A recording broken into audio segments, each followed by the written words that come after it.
promove na quinta-feira em Foz do Iguaçu mais um leilão de veículos retidos no pátio da instituição. O leilão terá início às 9 horas da manhã na Avenida Olímpio Rafaim, número 2357.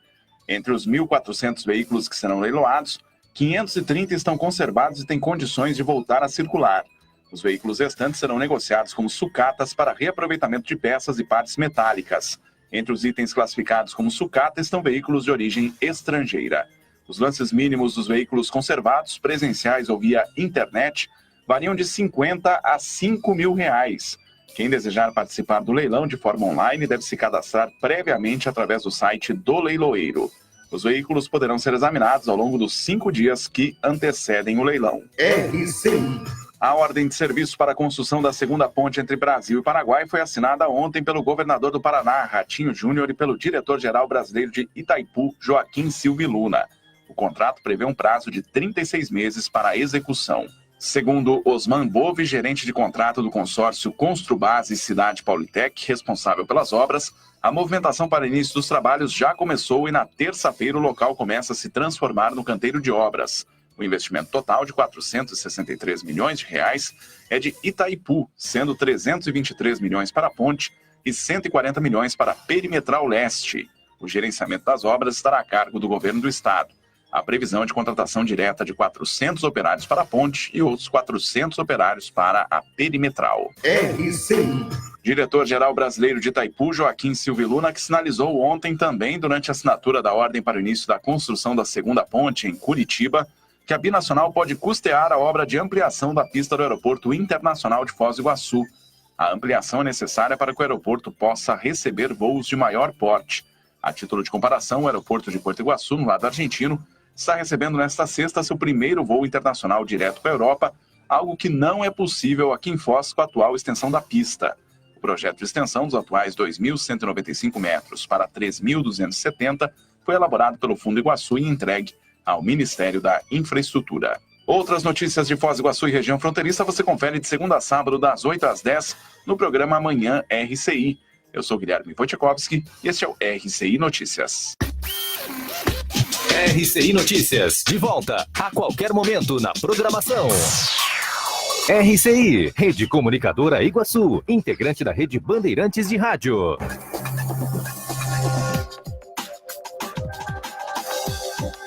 Ouça agora na RCI, programa Entre Livros, entrevistas com autores, organizadores e especialistas em livros, com foco no conteúdo da obra. Apresentação, Rosimeire Salles. Olá, você que nos acompanha, estamos iniciando mais um programa Entre Livros e o nosso autor convidado hoje é Laurentino Afonso. Ele é graduado em Filosofia, Teologia, Línguas Clássicas e Línguas do Oriente Médio Antigo. O Laurentino, ele foi escritor e também revisor, assessor do editor da Enciclopédia Judaica, uma obra com 16 volumes, publicada em inglês em Jerusalém, Israel. Então, hoje a gente está aqui tratando de uma obra de um porte internacional, né, e no idioma inglês, e a gente vai, então, primeiro dar as boas-vindas ao Laurentino. Seja bem-vindo, Laurentino, ao nosso programa. Obrigado, Rose. E é uma satisfação estar aqui e também uma honra participar desse programa que é de qualidade, de intelectualidade, de mental soma. Olha, Laurentino. Eu cumprimento também todos os ouvintes e espectadores, aqueles que podem estar nos ouvindo, e estou à disposição se quiser. Olha, a gente então abre, né, Laurentino, o canal aqui para quem quiser interagir com a gente, quiser saber alguma coisa sobre a Enciclopédia Judaica, que entre aqui no nosso Facebook, RCI Iguaçu, Rádio RCI Iguaçu, e a gente vai estar então trazendo aqui os comentários de vocês para poder a gente debater.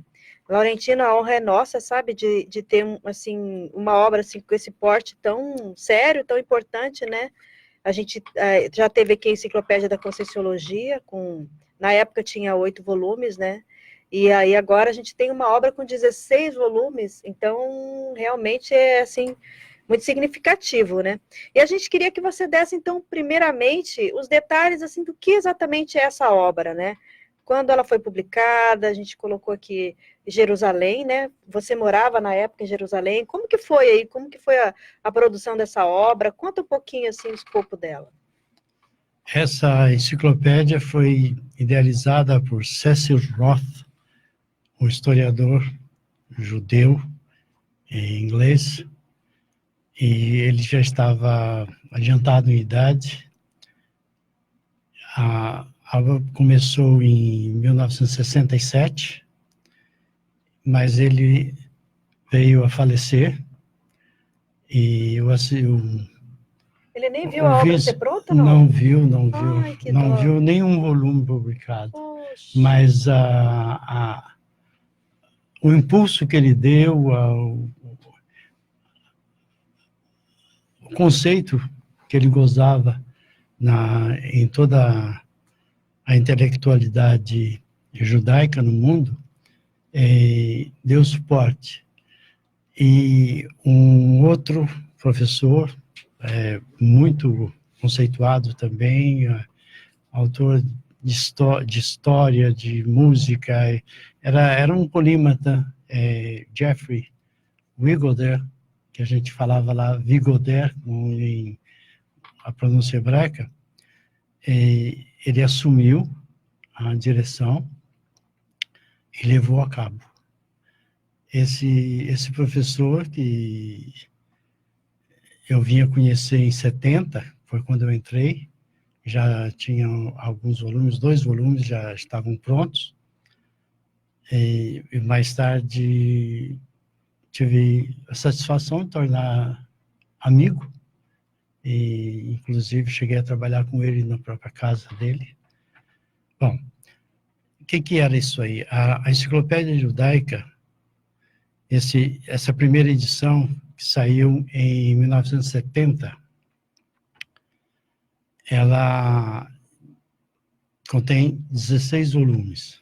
De quantas páginas? Aí as colunas, né, dá mais ou menos, ele é enorme, né? 1000 páginas? Se fosse um pouco, eu não tenho exatamente qual é a medida disso daqui em português, mas dá faixa de 800, 900 em cada volume, né? Agora, ela tem volume um pouco maior, por exemplo, esse daqui é mais volumoso que o outro, e em 2007 eles fizeram a segunda edição, e aí, como havia mais coisas históricas, mais aprofundamento, etc., a enciclopédia chegou a 22 volumes. É a obra mais séria, então, né? Praticamente a obra, não digo padrão, que um termo não conta, mas é a obra de referência para qualquer pessoa no mundo que se interessa por algo relacionado a judeus, ao judaísmo em geral, cultura judaica, a Bíblia, todo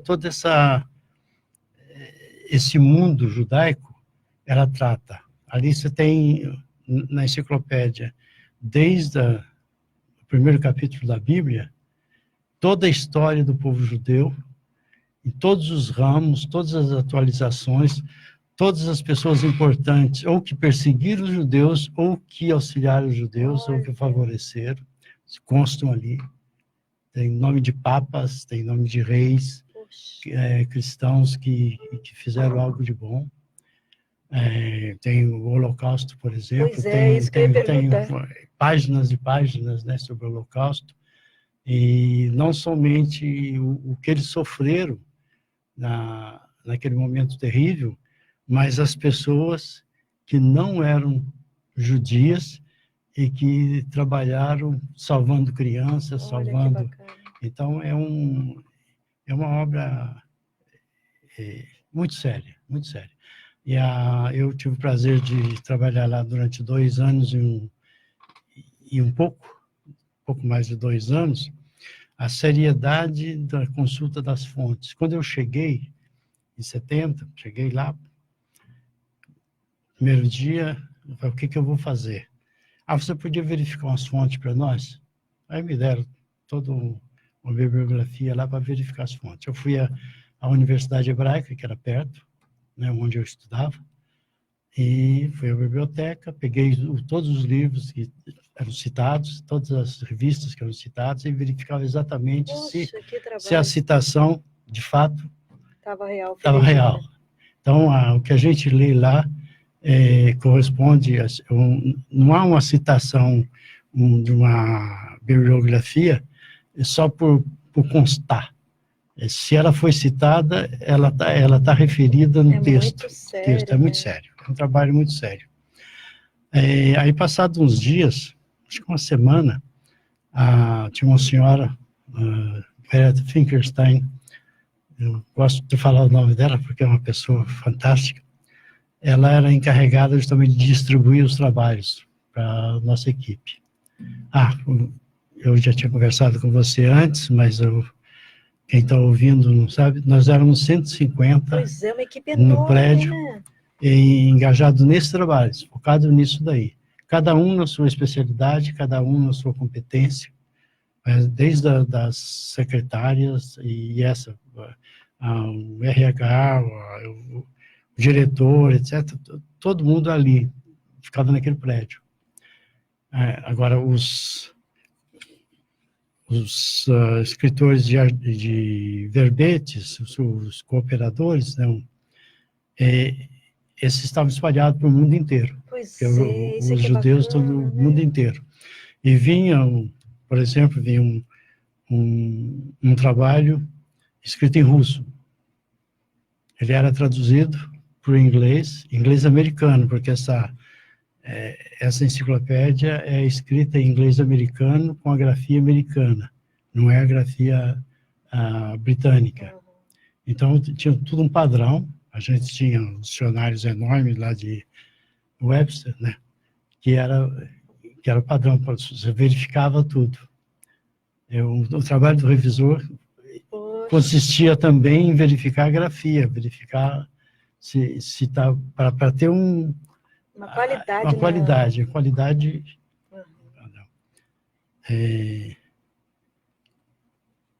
Era assim que funcionava. E aí eram vários países, né? Você estava falando. Não, tinha vários países. Ali tinha colegas meus lá, tinha colegas da África do Sul, tinha da Rússia, tinha da Alemanha, tinha da França, tinha de Israel mesmo, tinha dos Estados Unidos, tinha da Inglaterra, tinha da Escócia, tinha da Austrália, tinha do mundo inteiro. Nossa, que bacana. Tinha do mundo inteiro. Agora, uma singularidade tinha lá, que desse toda essa equipe, o único não judeu era eu. Poxa! Então você vai contar mais essa história para nós. Daqui a pouquinho, depois dos nossos comerciais. Só registrando aqui que o Wagner Straticini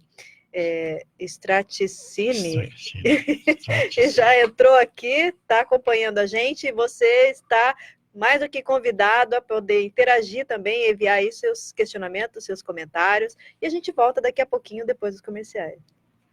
Programa Entre Livros. Apresentação Rosimeire Salles.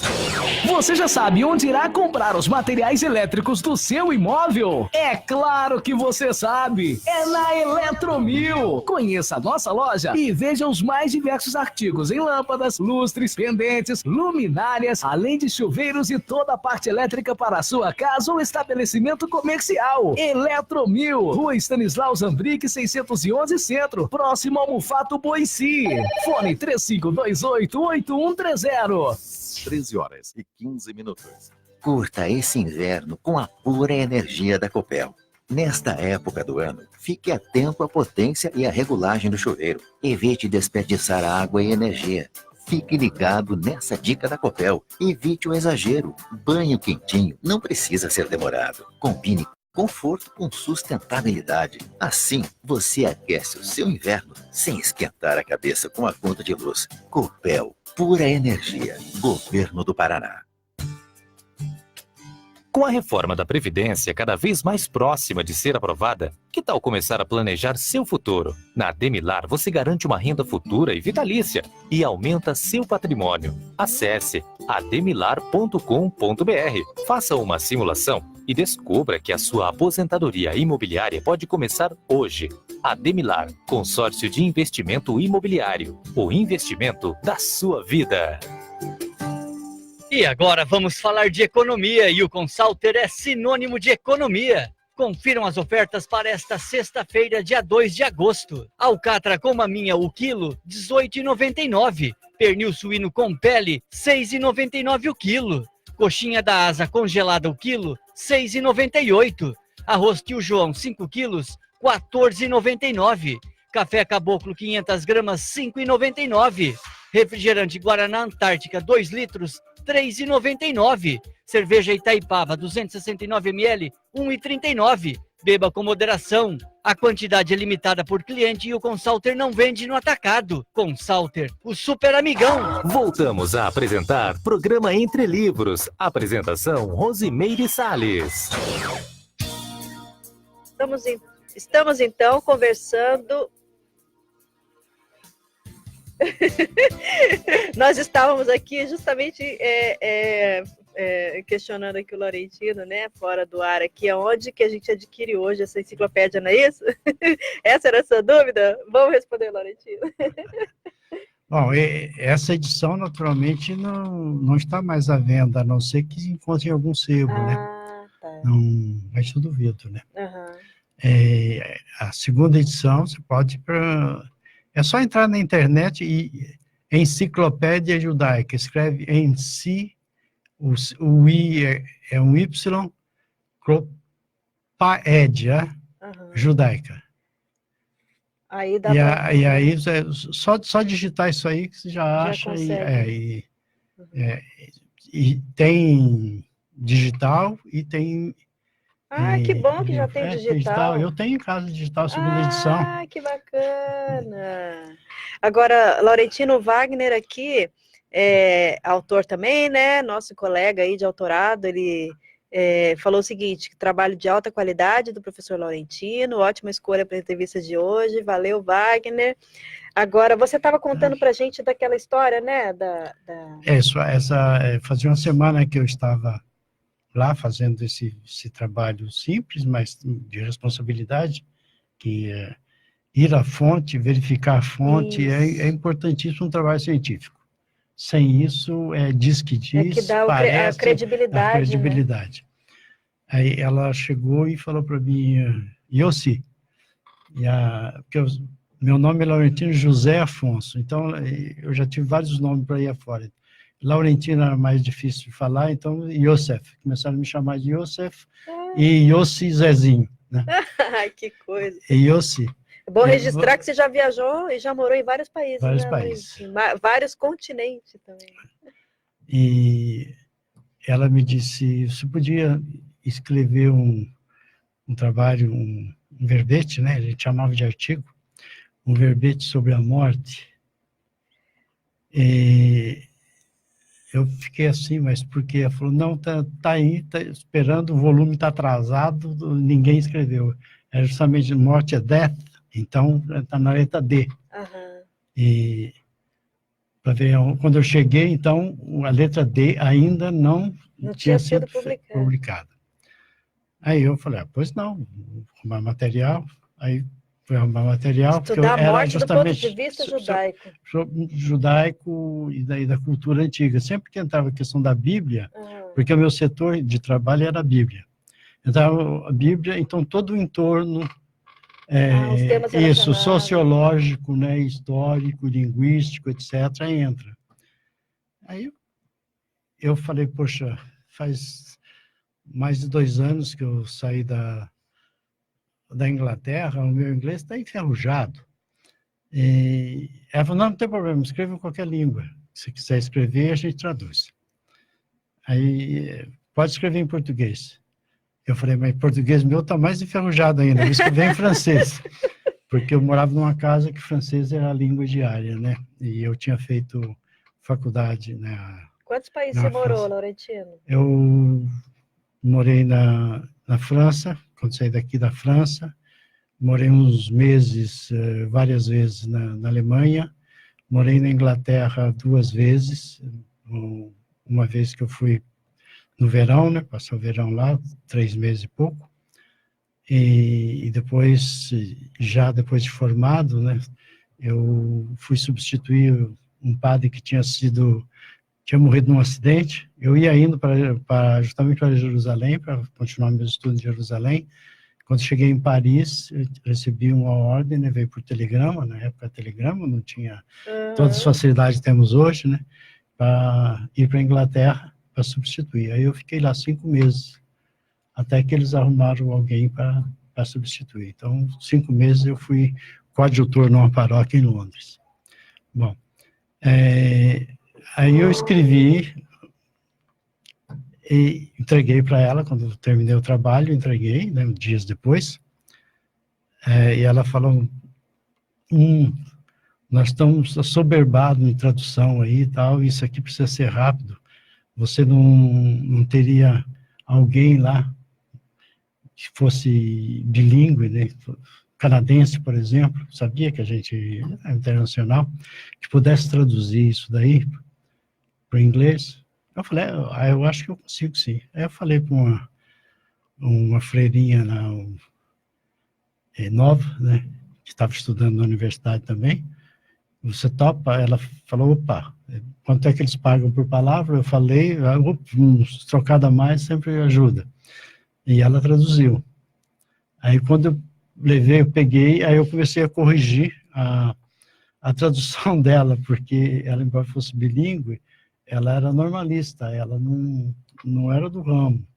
Então, ela não traduzia exatamente o que eu queria dizer.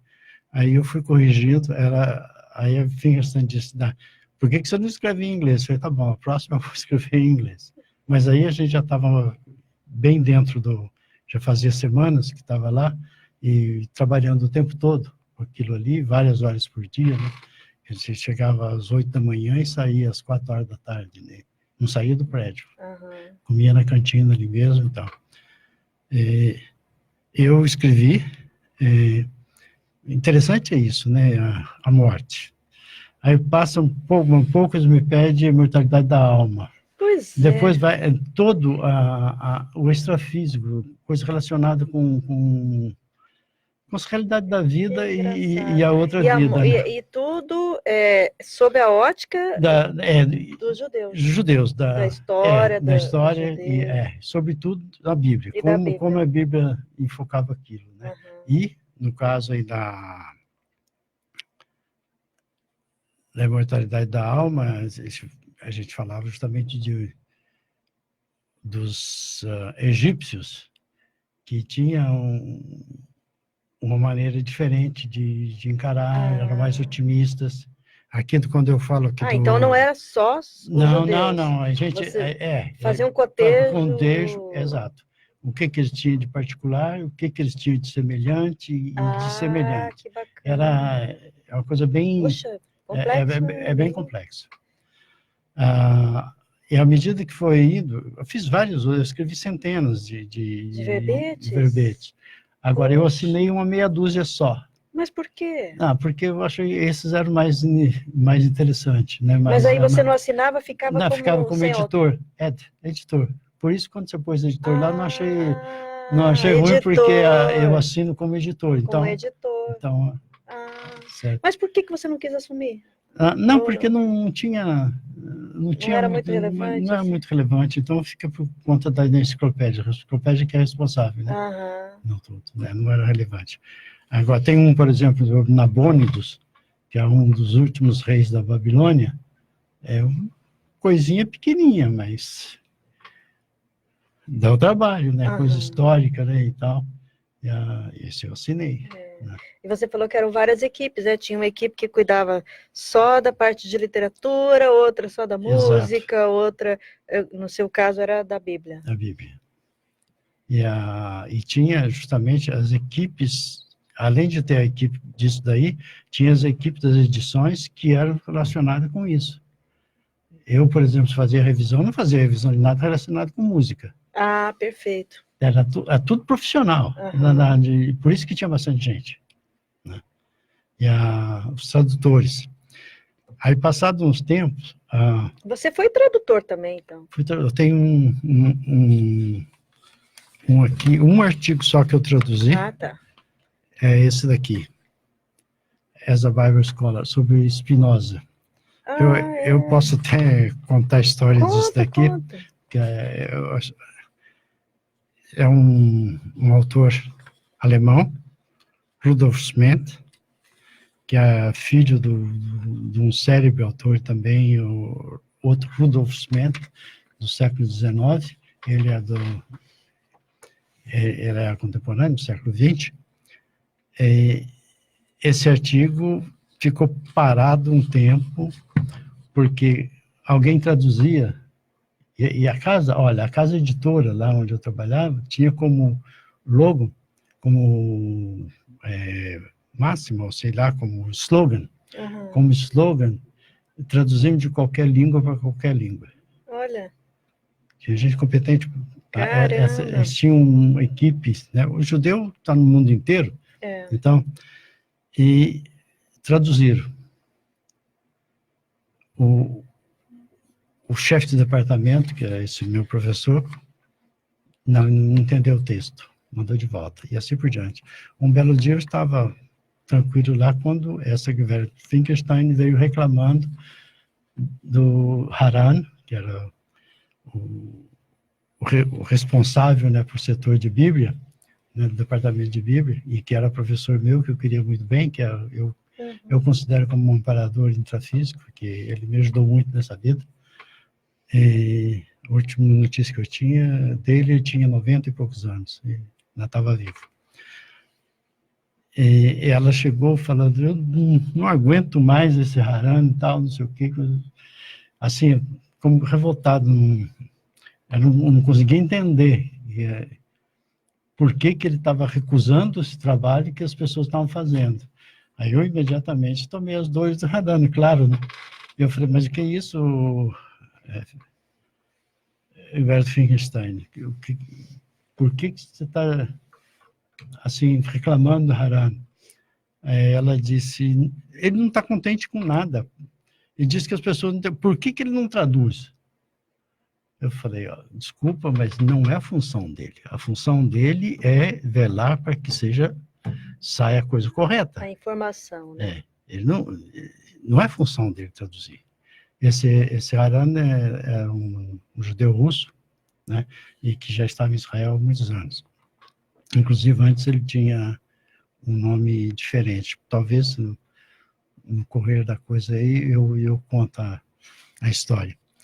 Aí eu falei, não, mas aí ela olhou para mim e disse, Yossi, você seria capaz de traduzir isso aqui? Você sabe alemão? Eu falei, um pouco. Que bacana. Você seria capaz? Aí mas eu peguei o texto de alemão e dei uma olhada nele, né? Eu falei, eu acho que dá para traduzir, não sei. Mas leva tempo. Mas você topou o desafio. Leva tempo. Você topa? Eu falei, não, espera um pouco, eu vou perguntar para os colegas aí o que eles acham. Aí eu perguntei para 2 colegas que também sabiam, um era holandês e que sabia alemão, etc. Ela falou, não, Yossi, pega, você faz, não tem? Ai, que legal. Me animaram. Aí eu fiz. E aí foi o único que você ficou como tradutor. Isso aí, Laurentino. Olha, a Patrícia Cássia Florentino Rosa, ela falou o seguinte, senhor Laurentino, orgulho de nossa Conceição dos Ouros, Minas Gerais, não é isso? A Davi Oliveira também. Tia daquela ali. Ah, é? E a Virgínia, não, como que é? Vigaia. Isso. Ela é filha. É filha, ela colocou aqui, grande abraço, meu pai. Meus parabéns pela entrevista, nosso orgulho. Família toda prestigiando o Laurentino. E a gente tem aqui ainda 2 pessoas presentes, não é isso? Marise, né? E a netinha. E Yara. Yara. Então tá bom, gente. A gente vai então para o nosso segundo intervalo e daqui a pouquinho a gente está de volta com mais Enciclopédia Judaica. Programa Entre Livros. Apresentação Rosimeire Salles. O Mabu Interludium Iguaçu Convention possui estrutura completa para a realização e o sucesso dos seus eventos sociais e corporativos. São 5 salas com capacidade para até 700 pessoas, 100 apartamentos, restaurante e bar. Agende seu evento e fique tranquilo. Nossa equipe foi especialmente treinada para garantir o melhor resultado com o mínimo de preocupação. Entre em contato 3132-2000.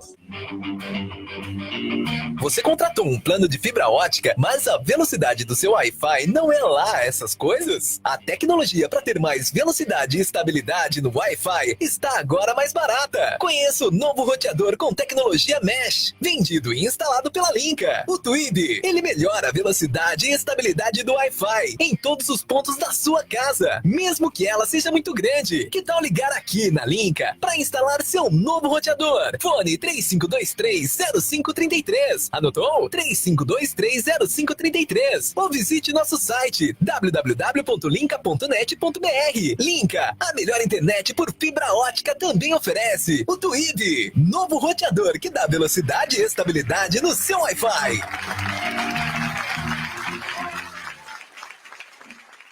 De segunda a sábado, durante a programação da RCI, o Dr. Eduardo Martins apresenta o boletim Minuto Saúde. Dicas de saúde para ajudar você a mudar seus hábitos para melhor e para sempre. Todos os dias, às 9, às 14h20 e às 18h20. Oferecimento Insecor, Instituto de Cardiologia Comportamental, Avenida Pedro Basso, 472, Sala 407, Edifício Cisa Tower. Acompanhe ao longo da semana na RCI o quadro Momento Psi, com a psicóloga Michele Ribeiro. 3 minutos de reflexões e dicas sobre os principais dilemas humanos do cotidiano. De segunda a sexta em 2 edições, às 11h45 e na faixa das 4 da tarde. RCI, Rede Comunicadora Iguaçu, sempre ao seu lado. Voltamos a apresentar Programa Entre Livros. Apresentação Rosimeire Salles. Estamos conversando com o Laurentino Afonso sobre a Enciclopédia Judaica, uma obra com 16 volumes, hoje com 22, não é isso, Laurentino? E aí, você tem um artigo muito bacana, né? Eu quero que você conte pra gente sobre ele, que é a prostituição da Bíblia, que você falou que é um artigo. Na Bíblia? Na Bíblia. É a prostituição. Eu achei que era a prostituição da Bíblia. Não. Eu falava assim, como assim, né? Bíblia. Olha, que bacana. Prostituição na Bíblia. Gente, isso aí deve ser muito polêmico, então. Polêmico não é, porque Não. A gente mata a cobra e mostra o pau, né? Então Você mostra o fala pau para nós. E mostra a citação, etc. Né? Nossa. É um dos trabalhos que eu escrevi na enciclopédia mais citados atualmente. Já vi citado na Rússia, já vi citado Nossa, que bacana. na Suécia, na Suécia, já vi citado na Alemanha, já vi citado nos Estados Unidos, na Inglaterra, né? De vez em quando eu faço uma pesquisa para Agora, ver como você falou uma vez para mim que você já tinha lido a Bíblia no idioma original, né? Exato, eu estudava no idioma original, né? Eu estava estudando Bíblia na Universidade Hebraica de Jerusalém. Nossa, que só legal. para o judeu, né? E aí no original. E todo esse trabalho que eu fiz lá, eu trabalho em inglês, mas... E tem muita incoerência, Laurentino? Tem. Nas traduções? Uma questão, a Bíblia é um mundo inteiro, né? São literaturas, né? Trechos de um e de outro que foram compilados e colocados um atrás do outro. Então, por exemplo, sobre a criação do mundo, vamos pegar do começo, né? A criação do mundo. Tinha várias versões, vários escritos a respeito. E o autor, que talvez seja Esdras, sabemos, já 700 anos mais ou menos, ou não, nem isso, uns 500 anos antes de Cristo, ele compilou, quando os judeus foram para a Babilônia, na segunda diáspora, né, que a primeira foi a diáspora da Síria, a segunda, que é a do Reino do Sul, Eles foram para a Babilônia e toda a elite, toda a intelectualidade, etc., foi expatriada. E eles sentiram a necessidade de guardar os conhecimentos, a história, a tradição, e aí compilaram a Bíblia. Então, e os antigos, não somente eles lá, mas até mais tarde, o Diógenes Laércio, por exemplo, quando ele dá a história dos filósofos, ele vai colocando, ele faz uma pesquisa, vai colocando, copia uma coisa, coloca, pouco importa que 2 minutos para frente e diga o contrário do que foi dito antes, entende? Fulano disse certo e tal, ele simplesmente joga lá e compilou só. Compilou. Já Tito Livio, por exemplo, historiador romano, ele pega os documentos antigos e aí ele narra um fato e ele fala, olha, não há prova porque tem outra versão assim, assim, assim, ele dá as outras versões, ele diz, eu tendo mais para tal, mas ele não bate o martelo.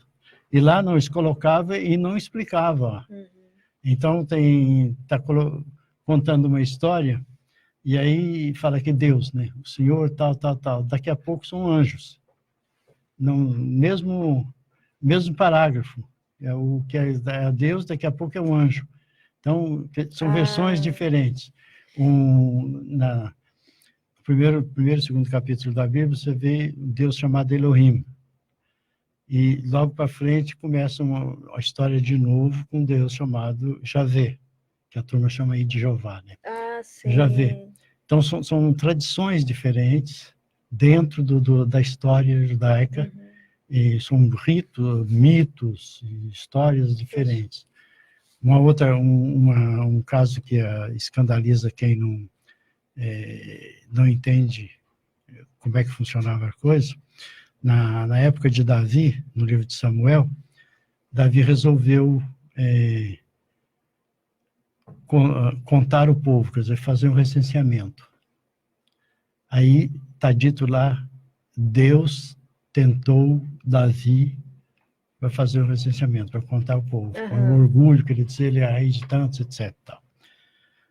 Aí você lê a mesma história contada no livro de Crônicas, ou Paralipômenos, já séculos depois, de Satã tentou Davi, etc. e tal, a mesma coisa. Desvirtuou porque, totalmente. Já nessa época mais tardia, não se admitia que Deus pudesse fazer o mal. Então, você vê que são... E tudo isso daí é uma verdadeira contradição. Dizer, mas quem que foi então, né? Mas a gente sabe que até 750, mais ou menos, o livro de Amós, tudo que acontecia era atribuído a Deus. Tanto o bem como o mal. Depois é que mudou. Exato. Inclusive, ele tem, em Amós, tem um lá, assim, qual... dá uma série de misérias de acontecimentos que acontecem na cidade que não foi Deus que fez. Quer dizer, tudo foi Deus que fez, tudo foi Deus que fez. Nossa, agora... Pode. Não, eu ia perguntar assim, como que se definiam esses temas, né? Porque é muita história para contar. Mas aí vocês iam seccionando por área. Exato. E cada um pegava um pedacinho para contar. Exato. E a prostituição saiu como? Você que teve a ideia? Não, eles pediram para você falar sobre isso. Eu fui a Nossa, caça mas que interessante isso, né? A gente fazia pesquisa.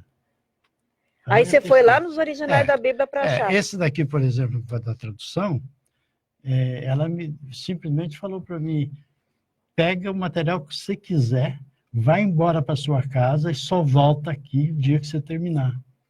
Não interessa quanto tempo você vai gastar, eu abono todas as horas. Você só me diz quantas horas você gastou. Nossa, que coisa. Então, a importância que era... A pesquisa muito séria pesquisa. mesmo. Então, e era assim. Aqui na Bíblia, a questão falou da prostituição, por exemplo, tem vários casos. Tem uma história de Tamar, que era nora de um dos filhos de José, de Judá.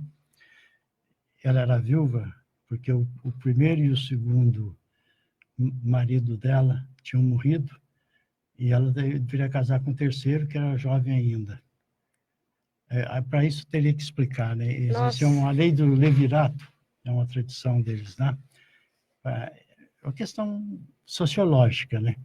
Quando a mulher casava, ela pertencia à família do marido, daquele dia em diante. Se o marido morresse sem deixar filho, ela casaria com um próximo parente do marido. Então, o irmão do marido, se tivesse algum irmão, ou um primo, o próximo. Era a lei. Sim. Né? Por quê? Para que a riqueza que ela trouxe ficasse na família. O interesse era só financeiro. Aí aconteceu que o primeiro morreu, o segundo Oná, ele falou, eu vou criar filho, fazer filho para o meu irmão que morreu, porque o primeiro filho ficava no nome do defunto, era como se fosse do defunto. Nossa, que é isso? Aí ele começou a ejacular fora, né? Por isso que é onanismo, vem daí, essa expressão, né? E aí ele morreu também, né? Deus ficou bravo com a história, ele morreu. O Judá não entregou o outro filho, terceiro. Ele era jovem, etc. Deu desculpa, porque não estava na idade. O tempo foi passando. E Tamar continuava viúva. Um dia ela descobriu que o Judá ia passar para ir ver o rebanho dele em algum lugar e tal, né? Aí ela se vestiu de prostituta, ficou numa esquina e ele foi com ela e ela engravidou. O sogro, né? Engravidou. Passado o tempo, ela estava de barriga, vieram acusar que ela tinha cometido adultério. Né? Porque ela era prometida para o outro, ele devia casar com o outro. Aí Judá foi fazer um julgamento dela, né? Ela ia ser apedrejada. Só que ele, como ele ia indo para a roça, ele estava sem dinheiro, ele deu um anel como penhor. Caramba. Como penhor. E aí ele mandou um empregado antes procurar a mulher, a Tamar, e para uma prostituta, fiz aqui, o povo do lugar falou, não tem prostituta aqui. Mas ele não conheceu ela, não? Não, na hora que ela estava toda, né? Toda. Tá. E, bom, aí depois, esses meses depois, né? Foi o julgamento. Quando chega na hora de falar, ela falou: o pai da criança é o dono desse anel. Aí ele disse: ela é mais justa do que eu, porque ela seguiu a lei que era ter filho de um parente família, do defunto. Perfeito. Então, esse é um tipo de prostituição. Aí não foi considerado. Ela foi justificável a prostituição dela. Tem uma outra que é a Rahab, que acolheu espiões israelenses, judeus, né? Hebreus. Ela também é louvada até, né? Olha, que interessante. Então, na verdade... são vários casos? Tem vários casos. Conclusão.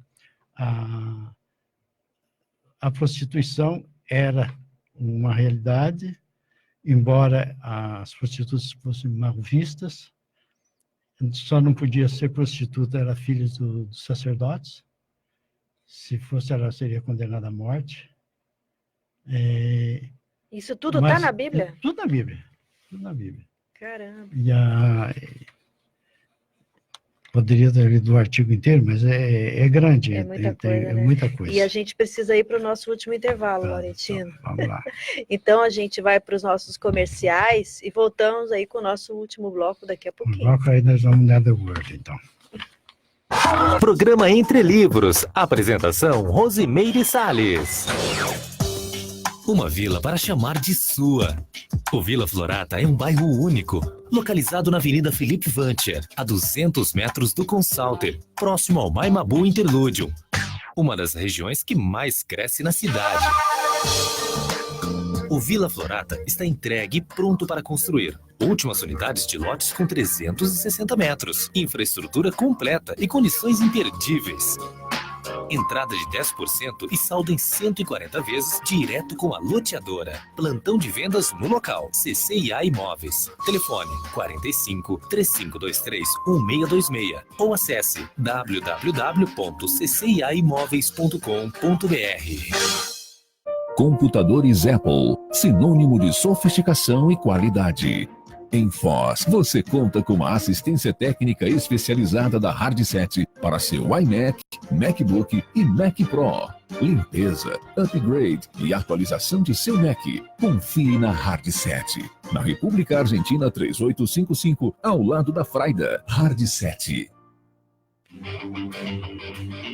Você contratou um plano de fibra ótica, mas a velocidade do seu Wi-Fi não é lá essas coisas? A tecnologia para ter mais velocidade e estabilidade no Wi-Fi está agora mais barata. Conheça o novo roteador com tecnologia Mesh, vendido e instalado pela Linka. O Twib, ele melhora a velocidade e estabilidade do Wi-Fi em todos os pontos da sua casa, mesmo que ela seja muito grande. Que tal ligar aqui na Linka para instalar seu novo roteador? Fone 3523-0533. Anotou? 3523-0533. Ou visite nosso site www.linka.net.br. Linka, a melhor internet por fibra ótica, também oferece o Twib, novo roteador que dá velocidade e estabilidade no seu Wi-Fi.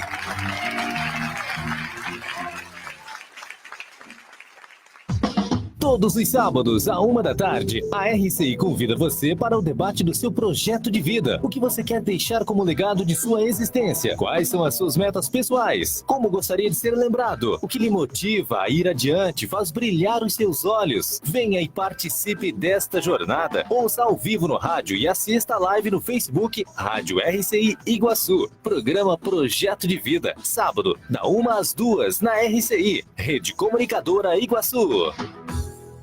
Voltamos a apresentar programa Entre Livros. Apresentação Rosimeire Salles. Bom, nós estamos aqui com o Wagner questionando a gente no Facebook. Seguinte, Laurentino, ele fala que os verbetes Netherworld, é isso? Que é do volume 16, deu até a página aqui, 110, 111, e Hunting, é isso? Citei no livro Consciência Antidogmática, no livro do Wagner. Aí ele colocou o seguinte: os ouvintes interessados podem facilmente encontrar na internet, a gente já falou aqui, né, enciclopédia.com, com Y. Se houver tempo, será que o professor pode comentar sobre esses dois verbetes? Netherworld e Hunting. Netherworld e Hunting. Bom, Netherworld é um dos verbetes que eu escrevi que eu mais gosto, e que eu acho que tem mais substância e que é mais importante. E para nós é o mais importante, porque afinal de contas, o que é Netherworld? Netherworld é um mundo extrafísico, do jeito que eles... São as dimensões. São as dimensões. E como aí no mundos inferiores, que tem muitos escritos em várias culturas que quem morre vai para baixo, né? Inferno. Então, a questão do inferno, por exemplo, quer dizer, o lugar inferior. Na cultura grega também tem isso daí. Na cultura suméria tem, que é um lugar de não retorno, né? Que você vai e você não pode voltar. Tem umas descidas, tem como é que as pessoas vivem lá, etc. E tal. Então, é um lugar muito ruim. Eles têm uma visão negativa do outro lado. Já os egípcios, eles tinham uma visão mais otimista. Eles diziam que na outra vida, a gente faz exatamente o que fazia aqui nesse mundo. A gente ara a terra, colhe, come, bebe, em resumo, faz tudo que fazia quando estava vivo. Isso aí nós encontramos no Livro dos Mortos, no 110. Esse Livro dos Mortos existe na holoteca. Eu conferi lá para ver se aquela versão lá batia com a minha citação, deu exatamente. E a palavra inferno não exprime exatamente esse conceito de netherworld, que é o Sheol, né? Em hebraico é Sheol. O judeu, na realidade, a respeito disso, ele era bastante pessimista, porque ele dizia que lá no Sheol Deus não é louvado, lá e tem um mundo de coisas, tem poeira, tem um lugar de abandono, tem um lugar triste, tem torrentes de Belial, como eles chamam, nas partes inferiores da terra, diz Ezequiel, a profundeza do abismo. Abismo é baratro em grego, né? Baratosfera justamente é o abismo. Perfeito. A terra da escuridão e vários outros pontos. Seria o Hades, um pouco em certa maneira de ver o Hades grego, né? O mundo do outro lado. Para nós é interessante ver que, afinal de contas, esses escritos eram escritos mais ou menos psicografados, e mostrava que os parapsíquicos da época, eles tinham acesso até a baratosfera. Então, tudo que eles trazem é sempre negativo, é sempre ruim, é um lugar ruim, etc. E tal. Mais para frente, que na história aí que existe pessoa no céu, o seio de Abraão, o paraíso era lá atrás. Não, o paraíso é anterior, no começo, né? O paraíso era onde o homem foi colocado quando ele foi criado, é na Terra. E para o judeu, o paraíso é na Terra. Tá. Agora, o paraíso do céu, na hora que... a palavra paraíso vem do persa, né? Que significa pomar. Olha, pomar. Pomar. Então, por isso tinha a história da fruta. E você tem agora, um artigo... o outro mundo agradável, bom, etc. e tal, eles chamam de o seio de Abraão. Tá. Então, é diferente. Lá você tem contato com digamos, algo de superior, de bom. E no Netherworld você não tem contato. E esse hunting ali é o quê? Hunting é a caça. Esse é um artigo que eu escrevi e que eu não assinei, coloquei como editor, como a maioria dos artigos que eu escrevi. Foram mais de 150, né? Cento e tanto, eu não sei exato, porque em 2 anos você perde a conta. Eu também não tinha interesse. Porque tinha uns que é pequenininho, né? De 2, 3 parágrafos. Então. E na segunda edição, eles trocaram uma afirmação que eu fiz a respeito da caça a cavalo e colocaram como uma possibilidade, não aceitando minha tese que é fato que existia. E como eles fizeram isso, eles colocaram o meu nome, embora estava escrito Ed, o meu nome não estava na primeira edição. Eles colocaram o meu nome, / o nome do editor que mudou aquilo. Eu achei fantástico a honestidade intelectual deles. Eles podiam simplesmente ter mudado e pronto, e ficar, né? Por isso mesmo. Sim. Mas não. E continuaria Ed, né? Claro. Ninguém ia saber quem que era, né? Não, foi o Laurentino que escreveu. Ele é responsável. Então, se nós vamos mudar alguma coisa que ele escreveu... Você sabe quantos verbetes são ao todo? São milhares. Agora, Laurentino, você tem um sobre a imortalidade da alma, né? Imortalidade da alma. Isso aí também é interessante, justamente O judeu, na Bíblia, no começo, eles não tinham noção de mortalidade. Tinham noção dessas coisas aí, as coisas confusas que vai para algum outro lugar, mas o que interessava para eles é essa vida. Tanto é que honrarás pai e mãe para que tenhas vida longa na terra que eu te darei. Tudo é voltado para o mundo aqui e agora. Sim. Não se fala muito do outro lado. Já no judaísmo, o mais posterior à Bíblia, que aí é uma reflexão sobre a tradição, sobre tudo, aí entra.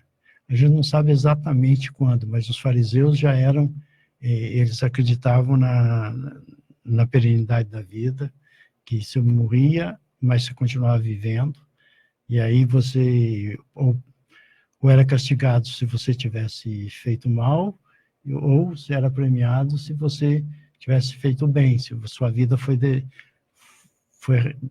boa aqui. Mas isso é posterior, No tempo de Jesus mesmo, existiam duas grandes seitas, tinha várias, mas duas grandes seitas. Uma era dos sacerdotes, né, dos saduceus. Saduceus vem de Sadoc. Sadoc era um grande sacerdote nos tempos de Davi, né? E aí os saduceus são descendentes desse grande sacerdote. Eles não acreditavam na outra vida, isso que é tudo aqui. Sim. Tudo aqui. E os fariseus, Jesus se ligava mais aos fariseus, embora ele criticasse, ele adotava justamente a outra vida. Ele fala da outra vida, do mundo melhor, da vida perene, e tudo isso. É mais ou menos isso aí. Ô Wagner, contente de ver você aí. E parabéns pelo livro, hein? Gostei muito. Agora, Laurentina, a gente tem aí uns últimos finais, uns minutinhos finais aí. Tem alguma coisa assim que você acha importante que a gente não tratou aqui para poder você falar, para a gente fazer o fechamento? Olha, uma coisa essa enciclopédia, eu não sei se eu conversei com a Rose fora do ar e eu posso misturar, achar que eu não falei, já falei. Mas o importante dessa enciclopédia é que ela desde que ela apareceu, ela é uma referência para qualquer pessoa que queira estudar algo relacionado com os judeus, a história dos judeus, a religião dos judeus, a arte judaica, tudo, desde os primórdios até os dias atuais. Essa daqui é até 71, né? Porque 72, no começo de 72 que ela saiu. Mas a outra é em 2007, a segunda edição é 2007. Eu já dei uma olhada, tem muito material depois Também 22 volumes, né? Tem muito mundo, material, né? e é uma seriedade muito grande. Eu posso testemunhar, né, o respeito que ele tinha. Uma coisa, já que no segundo ano que eu estava trabalhando lá, quando o diretor-chefe, o editor-chefe, ele já tinha se tornado meu amigo e tudo mais, um dia ele me pediu, Afonso, aí ele me chamava, era formal, né, os colegas Yossi, né, mas ele Afonso, você podia fazer um favor? Eu falei, o que é? Todos os volumes que, né, não foram publicados, né, os artigos que falarem de cristianismo,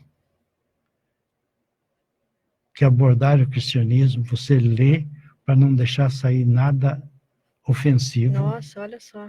E nem que respeito. Que a gente não tenha entendido um termo técnico e tenha interpretado mal e fica feio para a enciclopédia. Poxa, que aí daquele dia, durante um respeito, ano, né?